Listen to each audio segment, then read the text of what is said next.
தற்போது கிடைத்திருக்கக்கூடிய முக்கிய செய்தி, ஜம்மு காஷ்மீர் முதலமைச்சர் அவசர ஆலோசனை மேற்கொண்டு வருவதாக அண்மை செய்திகள் வெளியாக இருக்கின்றன. எல்லையில் பாதுகாப்பு ஏற்பாடுகள் குறித்து அதிகாரிகளிடம் உமர் அப்துல்லா கேட்டறிந்திருப்பதாகவும் செய்திகள் கிடைத்திருக்கின்றன. ஜம்மு காஷ்மீர் முதலமைச்சர் உமர் அப்துல்லா அதிகாரிகளுடன் தீவிர ஆலோசனையில் ஈடுபட்டிருக்கிறார். எல்லையில் பாதுகாப்பு ஏற்பாடுகள் தொடர்பாகவும் அதிகாரிகளிடம் அவர் கேட்டறிந்திருப்பதாகவும் செய்திகள் வெளியாக இருக்கின்றன. ஒருபுறம் பாகிஸ்தான் அமைச்சருடன் சீன தூதர் சந்திப்பு நிகழ்த்தி வரக்கூடிய சூழலில், மறுபக்கம் ஜம்மு காஷ்மீர் முதலமைச்சர் அதிகாரிகளுடன் அவசர ஆலோசனை மேற்கொண்டு வருவதாக செய்திகள் வெளியாக இருக்கின்றன. எல்லையில் பாதுகாப்பு எந்த அளவுக்கு பலப்படுத்தப்பட்டிருக்கிறது என்பது தொடர்பாகவும் அதிகாரிகளிடம் அவர் கேட்டறிந்திருக்கிறார் என்பது தொடர்பான செய்திகளும் வெளியாக இருக்கின்றன. ஜம்மு காஷ்மீர் முதலமைச்சர் உமர் அப்துல்லா அதிகாரிகளுடன் தீவிர ஆலோசனையில் ஈடுபட்டு வரக்கூடிய அந்த அண்மை செய்திகளை பார்த்து வருகிறோம். விவரங்களோடு இணைகிறார் செய்தியாளர் ராஜேஷ், அவரிடம் பேசலாம். ராஜேஷ், தற்போது ஜம்மு காஷ்மீர் முதலமைச்சர் அங்கு இருக்கக்கூடிய அதிகாரிகளோடு அவசர ஆலோசனையில் ஈடுபட்டு வருகிறார் என்ற ஒரு செய்தியை பார்த்து வருகிறோம். இது தொடர்பான விவரம் ராஜேஷ்.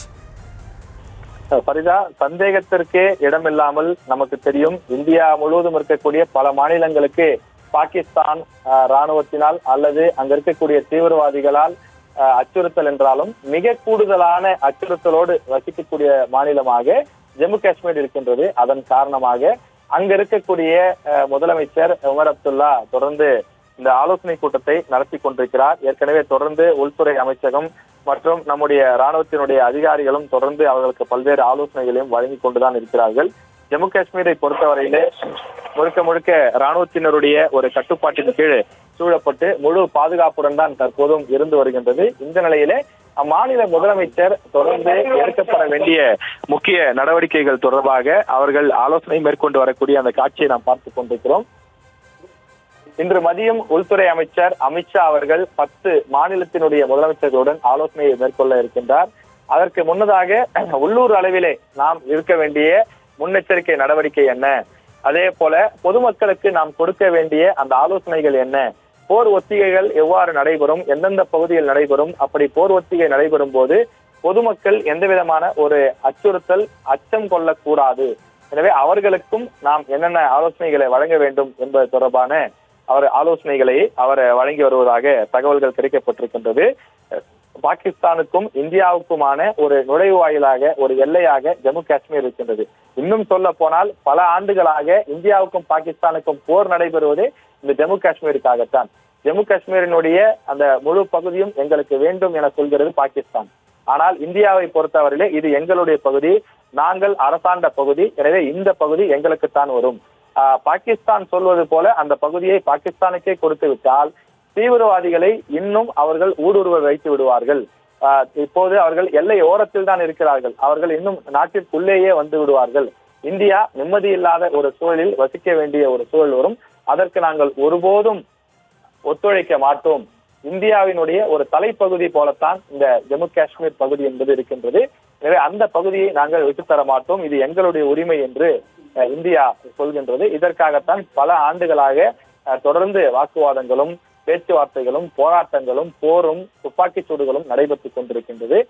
நாம் முன்பு குறிப்பிட்டது போல மசூர் அசார் என்று சொல்லக்கூடிய அந்த தீவிரவாதியினுடைய இலக்கு என்பது ஒன்றே ஒன்றுதான், காஷ்மீரை தங்களுடைய கட்டுப்பாட்டில் கொண்டு வர வேண்டும் என்பதை இலக்காக பயணித்துதான் ஒரு தனி தீவிரவாத அமைப்பையே தொடங்கி 2000 ஆண்டு முதல் அவர் அந்த தீவிரவாத அமைப்பை கட்டியமைத்து அதன் மூலமாக பல்வேறு இளைஞர்களை மூலச்சலவை செய்து அவர் தொடர்ந்து இந்த இயக்கத்தினை பலப்படுத்தி வருகின்றார். 2001 கூட இந்த தீவிரவாத தாக்குதல் நடத்தப்பட்டது. அதனைத் தொடர்ந்து 2008 மும்பை தீவிரவாத தாக்குதல் நடத்தப்பட்டது.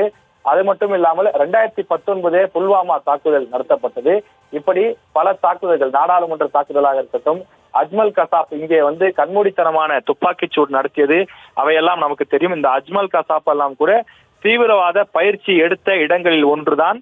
நேற்று நம்முடைய ராணுவம் துப்பாக்கி குண்டுகளாலும் அந்த நிலைகளை அழித்தொழித்த அந்த இடங்களில் ஒன்றுதான் அஜ்மல் கசாப்பிற்கு தீவிரவாத தாக்குதல், தீவிரவாத பயிற்சி கொடுத்த இடமாக இருந்தது. எனவே அது போன்ற பல அஜ்மல் கசாப்புகளை உருவாக்குவதற்கு அந்த தீவிரவாத முகாம்கள் உருவாக்கப்பட்டதாக சொல்லப்பட்டது. எனவே அப்படிப்பட்ட ஒரு இடத்திலிருந்து தற்போது இந்திய ராணுவம் நம்முடைய மக்களை மீட்டிருக்கின்றது. குறிப்பாக அந்த தீவிரவாத முகாம்கள் பொசுக்கப்பட்டிருக்கின்றது.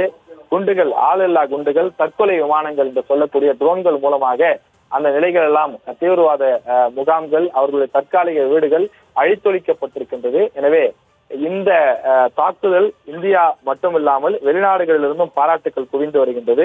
வழக்கமாக ஒரு நாட்டின் மீது போர் தொடுத்தாலோ அல்லது இது போன்ற துப்பாக்கிச் சூடு ஏவுகணை தாக்குதலை நடத்தினாலோ மற்ற நாடுகள் கண்டனத்தை தெரிவிக்கும். ஆனால் இந்த சம்பவத்தை பொறுத்தவரையில இந்தியாவுக்கு பாராட்டு தான் வருகின்றது. காரணம், பாதிக்கப்பட்ட நாடாக, அடிபட்ட நாடாக இந்தியா இருக்கின்றது.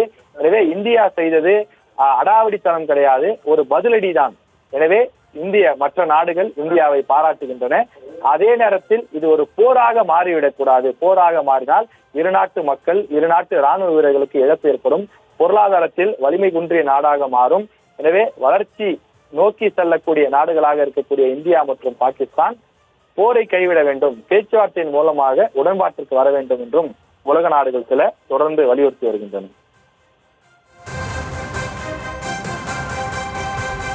ராஜேஷ், கார்கில் வாருக்கு பிறகு ரொம்பவே முக்கியத்துவம் வாய்ந்த ஒரு தாக்குதலாக தான் இந்த ஆபரேஷன் சிந்தூர்